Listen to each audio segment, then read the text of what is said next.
Buenas noches, un saludo muy cordial a todos aquellos compañeros y compañeras que nos acompañan en una propuesta más desde la otra acera. Hoy muy contentos con la presencia de ustedes, un saludo muy cordial y a todos aquellos que también nos acompañan en este proyecto de la APSE con información nueva, con información al día de lo que está sucediendo en este momento en diferentes instancias del país. Vamos a ver, hoy tenemos un programa muy importante que vamos a hablar sobre Fonatel, un tema en este momento puesto, ¿verdad?, en la palestra por la situación de la conectividad. Para este programa de Fonatel vamos a tener aquí algunos invitados a los cuales les agradecemos también que nos están acompañando, que están ayudándonos en esta producción. Tenemos a Sebastián Fournier, él es representante de CONARE ante la Comisión Mixta. Tenemos a Fabiola Pomaret, ella es periodista del semanario Universidad. Al señor Fernando Chironi, él es director de Ciudad Caníbal. Y a don Sergio Ortiz, él es trabajador del ICE y presidente de ACOTEL, uno de los tantos sindicatos del ICE. Entonces vamos a iniciar. Aquí tenemos pues a la compañera Sofía, ¿verdad?, que siempre está aquí con nosotros dirigiendo esto. Y pues le damos la bienvenida, Sofía, y empecemos. Buenas noches, doña Sara, y muchas gracias. Gracias por acompañarnos a quienes nos ven desde sus casas, trabajos o cualquier lugar del país. Efectivamente, la conectividad es fundamental en medio de una pandemia que nos obliga a trabajar y estudiar desde casa. Y resulta que Fonatel hace años que tiene recursos para conectividad y no los usa. ¿Será que Fonatel es un proyecto fallido desde que nació? Vamos a hablar de eso esta noche. Veamos la siguiente editorial que la APSE ha preparado para ustedes sobre este tema.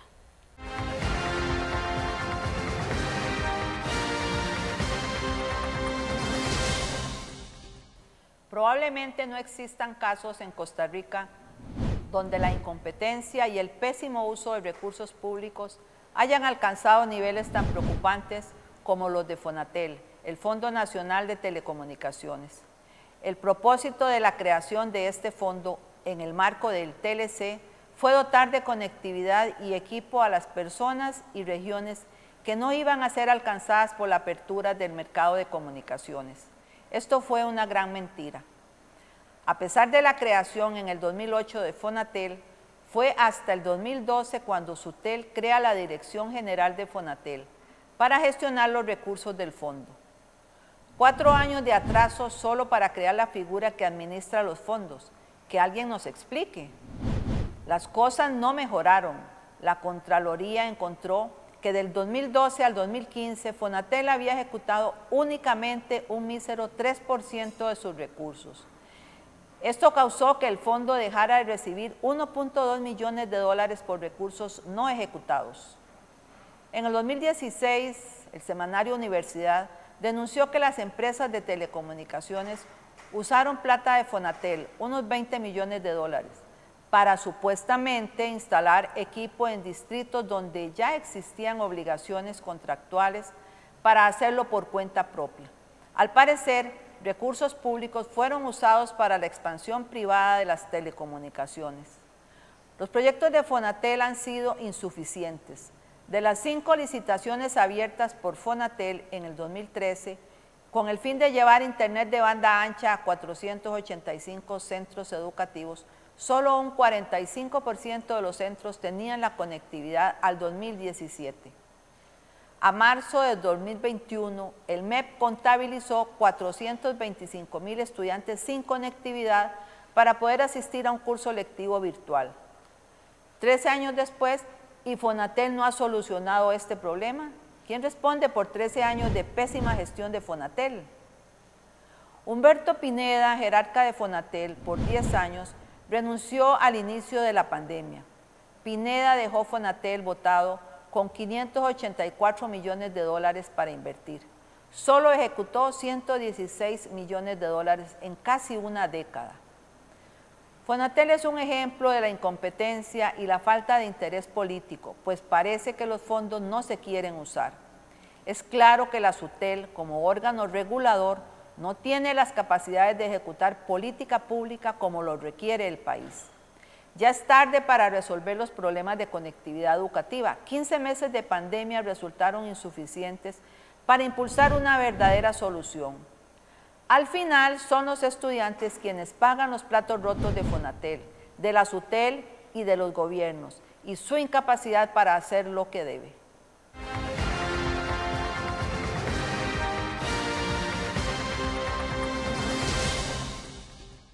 Bueno, y después de escuchar esta editorial que la AP se preparó para ustedes sobre el tema de esta noche, que es el caso de los recursos sobre Fonatel y su efectividad, vamos a ir a un corte comercial y regresamos con la segunda parte del programa. Regresó la Feria de Vivienda de Jupema. Adquirí un crédito para tu casa con las mejores condiciones. Cuota por millón desde 7,338 colones, sin gastos administrativos ni pago de avalúo, exoneración de timbres e impuestos de inscripción de hipoteca. Contactanos al 2284-6500 o escribinos al WhatsApp 8526-9729. Aplican condiciones. Promoción válida hasta el 31 de mayo de 2021. Regresamos del corte comercial. Esta noche estamos hablando sobre Fonatel.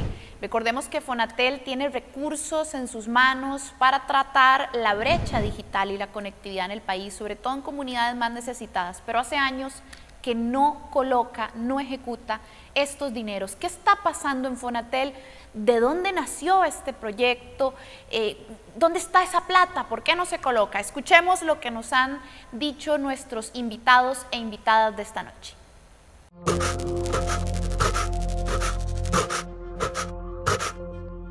El conflicto sobre los recursos de Fonatel para garantizar la conectividad tiene más de una década y ha cobrado relevancia en el contexto de una pandemia que exige trabajar y estudiar desde la casa. Pero, ¿cómo nace este fondo? ¿Qué es Fonatel? Fonatel hay que tenerlo, hay que contextualizarlo en la agenda de implementación del Tratado de Libre Comercio con los Estados Unidos. Es uno de los proyectos de esa agenda de implementación. Junto con Fonatel viene SUTEL, ¿no?, que es la Superintendencia de Telecomunicaciones. Ahora, aquí se rompe un gran paradigma del Estado costarricense, ¿no?, de la idea del Estado costarricense. El ICE fue el encargado en toda la última mitad del siglo pasado de universalizar la conectividad de las personas y la electricidad. Entonces, en la factura vos pagabas un impuesto solidario que garantizaba que el ICE iba a llegar a todas partes del país. De esa forma, Costa Rica se transformó en vanguardia en términos de telefonía en todos los años 80 y 90, acá todo el mundo estaba conectado. Con la apertura de telecomunicaciones, esa parte queda un poco abandonada. Al ICE se le acorta el mercado y se le acorta la recolección, ¿no? Entonces, para compensar esto, la agenda de implementación crea Fonatel, que es este fondo en donde las empresas privadas que participan del espacio radioeléctrico para telecomunicaciones ponen 75 millones de dólares cada una. Al ICE se le quita ese componente social, a ese componente de acceso universal de las telecomunicaciones y se lanza a la competencia, es decir, al ICE ahora a partir de la apertura de telecomunicaciones lo que le tenía que importar era el lucro de todas sus inversiones, el lucro de su acceso a dar tecnologías de conexión, telefonía, etc. Por lo tanto, ese componente de acceso universal, cuando no mediaba lucro, cuando inclusive los proyectos no eran rentables, se le quita al ICE y se traslada hacia un fondo especial que es Fonatel. Así, este fondo, nacido en el TLC como una excusa para quitarle margen de acción social al ICE, tiene más de una década de no poder cerrar la brecha digital. La pregunta que uno se hace es, ¿y por qué SUTEL administra esa plata? Esos objetivos que son muy amplios, cuando uno los trata de reducir, de ver los resultados en la población, el objetivo principal era garantizar conectividad. La verdad es que esa garantía parece que venía con el mismo paquete de las motos BMW, ¿no?, la conectividad. Nunca llegó, o sea, con la apertura de telecomunicaciones.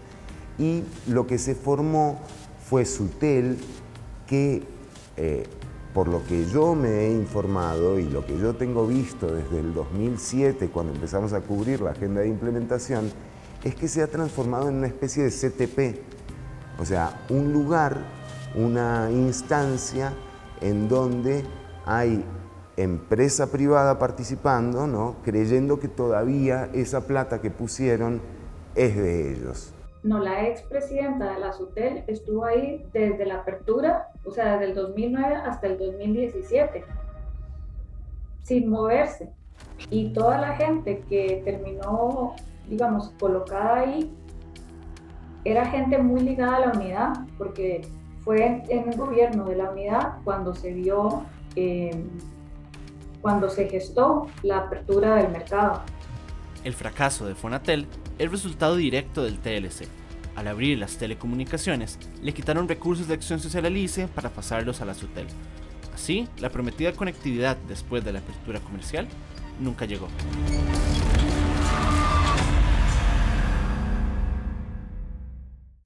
Bueno, y también como en otras ocasiones, pues nos hemos dado a la tarea de elaborar un pequeño videíto explicativo con una línea temporal y algunas noticias que nos pueden ayudar a refrescar la memoria sobre este tremendo conflicto de Fonatel que tiene más de una década sin lograr solucionarse.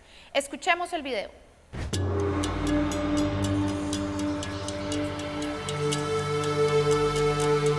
El debate educativo en tiempos de pandemia está directamente asociado a la brecha digital.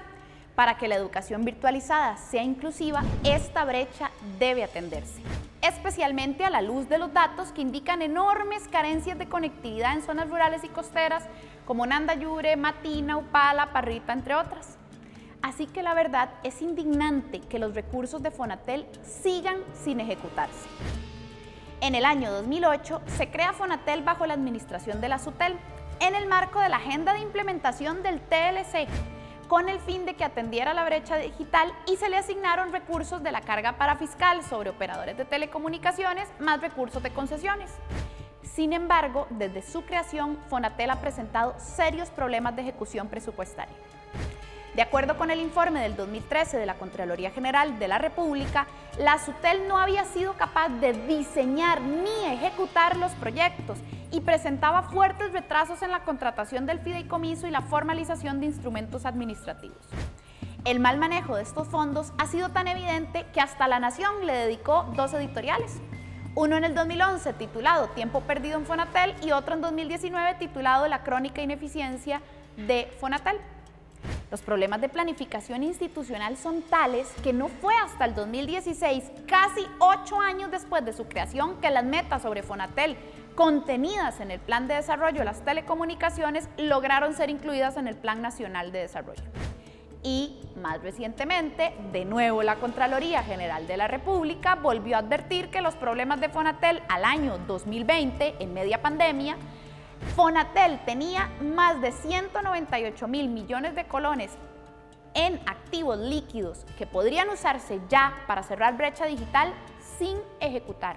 En media pandemia, cuando más conectividad necesitan los estudiantes y personas trabajadoras. El asunto es que este problema tiene rato de existir.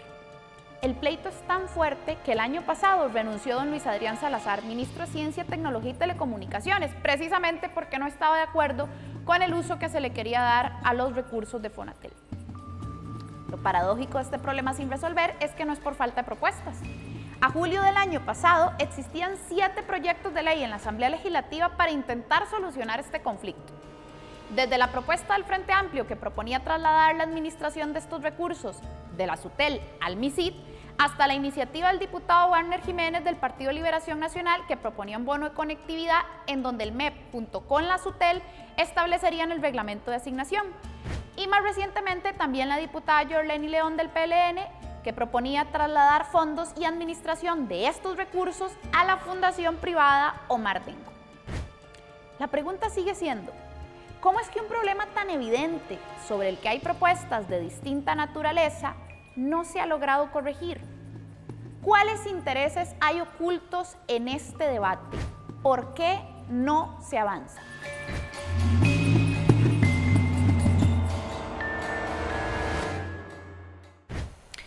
Bueno, tremendamente conflictivo es este tema, doña Saray, y a quienes nos miran desde casa. Vean ustedes qué interesante lo que nos mencionaba alguno de los invitados. En realidad Fonatel es una creación de la agenda de implementación del TLC, eso hay que subrayarlo en negrita porque entre tantas promesas que no se cumplieron, una más que hay que añadir. Además, crítico en media pandemia, doña Saray, la conectividad. Exactamente, y eso lo hemos visto, bueno, en todo este proceso de pandemia, en el caso de nosotros en educación, ¿verdad? El problema de la conectividad que se evidenció grandemente el año pasado, cuando el curso lectivo era prácticamente virtual, ¿verdad? Y tuvimos a muchos jóvenes y niños que quedaron fuera del sistema educativo, muy doloroso, pero no se hizo nada.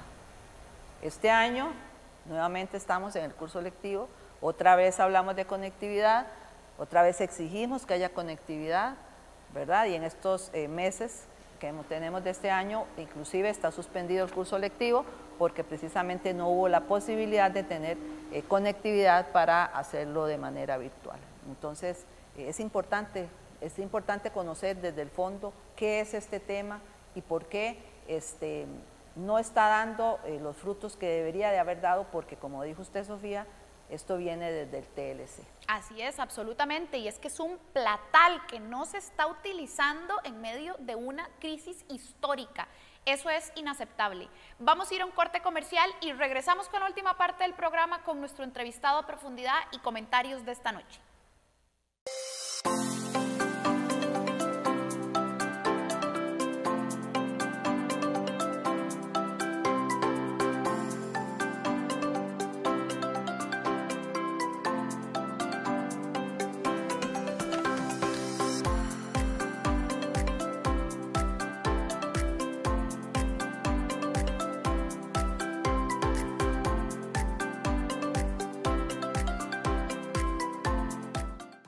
¿Es el déficit fiscal culpa de los empleados públicos? No, las causas del déficit fiscal son el fraude y la corrupción. Los trabajadores públicos son los que más ganan. No, docentes, conserjes, policías, enfermeras y otros puestos tienen salarios que apenas dan para pasar la quincena. Solo el sector privado produce riqueza. No, en los últimos meses se ha demostrado que nuestra principal riqueza es la salud pública. Si vamos a hablar de empleo público, hagámoslo con claridad y transparencia. Regresamos del corte comercial. Esta noche estamos hablando sobre el caso de los recursos de Fonatel destinados a combatir la brecha digital que no se están utilizando. Un conflicto de más de una década que no se resuelve. Y para finalizar el programa de esta noche nos acompaña don Sebastián Fumier, quien es representante de CONARE ante la Comisión Mixta sobre Telecomunicaciones y que precisamente nos va a conversar sobre algunas políticas públicas que están entorpeciendo la verdadera conectividad educativa. Escuchemos lo que nos ha dicho. Vamos a ver, hay que comenzar un poco con, digamos, la realidad de la implementación de la Ley General de Telecomunicaciones, que se implementa como una de las leyes del TLC. Entonces hay que entender que esa ley no se implementa para darle acceso y derechos a la ciudadanía, se implementa para forzar al ICE a abrir el mercado de las telecomunicaciones a la competencia privada. Entonces fue creada, es una ley que cuando uno la lee, ¿verdad?, lo que encuentra es una gran tendencia hacia defender lo privado, hacia facilitar que el ICE tuviera que devolver frecuencias, que se abriera ya el concurso a Claro y Movistar para que ellos pudieran entrar al país y demás. Entonces, esa era la urgencia de esa ley y no garantizar el acceso de la gente. Entonces, dentro de esa ley hay una concepción que me parece, digamos, primigenia y que nos habla de por qué todo resultó como resultó. El Internet es declarado como un servicio de acceso al público y no un servicio público, ¿verdad?